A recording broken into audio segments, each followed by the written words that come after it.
I can still hear the crack of his jaw breaking under my fist. That sound lives in me. It wasn't rage, it was precision.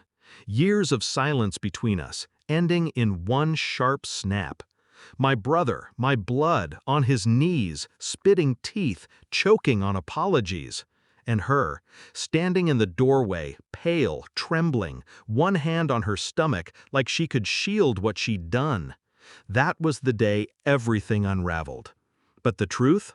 The thread had been loose long before. Backstory setup. I met her when I was 23. She laughed like she wasn't afraid of anything. I was certain I'd found my anchor. And when I brought her home to meet the family, even my brother, smug, reckless, always in my shadow, smiled too wide. I told myself it was just charm. He'd never had what I had with her. He couldn't. For years, I trusted them both. Trusted enough to leave her alone with him when I worked late.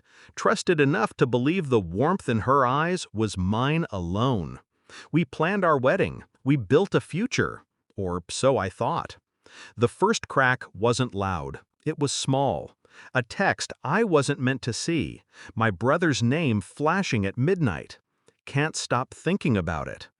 I stared at it until my eyes burned. When I asked her, she said it was nothing, a mistake. I wanted to believe her, but my gut wouldn't let me. Then came the late-night showers, the sudden distance, the way she flinched when I touched her, like guilt had replaced love. I didn't confront her, not yet.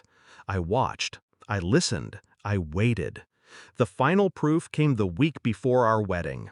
Doctor's note in her purse, prenatal vitamins. She hadn't told me. When I asked how far along she was, her face collapsed. 3 months. I did the math. It wasn't mine. I felt the betrayal like a blade between my ribs. But I didn't scream, didn't cry. I went cold, ice instead of fire. That night, while she slept, I sat at the kitchen table and mapped out everything. Step 1, cancel the wedding, quietly. Step 2, expose them. Step 3, erase them. I wasn't after drama. I wanted silence, the kind of silence that suffocates. I went to the bank first, closed the joint accounts, moved my money where her hands couldn't reach. The venue? Canceled. The rings? Returned. Then I told my parents. My voice didn't shake. I laid out the evidence, piece by piece, like a prosecutor presenting his case. My father's face hardened. My mother wept. But when they said, "He's your brother, she's your fiancé, work it out," I knew blood meant nothing. Next, I visited my brother. He didn't know I knew. I let him talk, let him smile. Then I asked, flat, "Is it yours?" He froze. That was answer enough. My fist did the rest. The last scene played out in the house we were supposed to share. Boxes half-packed, her suitcase by the door. She begged, tears streaming, promises spilling, every word hollow. "It was a mistake," she whispered. "It didn't mean anything." But the child growing inside her meant everything. A constant reminder, a living scar. I looked her dead in the eye. "You'll never bleed me again." And I walked away. I cut them both off. Blocked numbers, new address, new city. I didn't leave a trace. Of course, they tried to follow.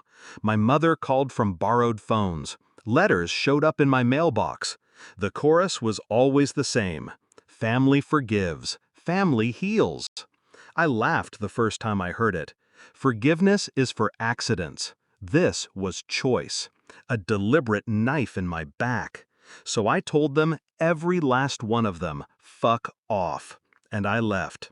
Now, in the quiet of my own life, I feel no emptiness, only freedom.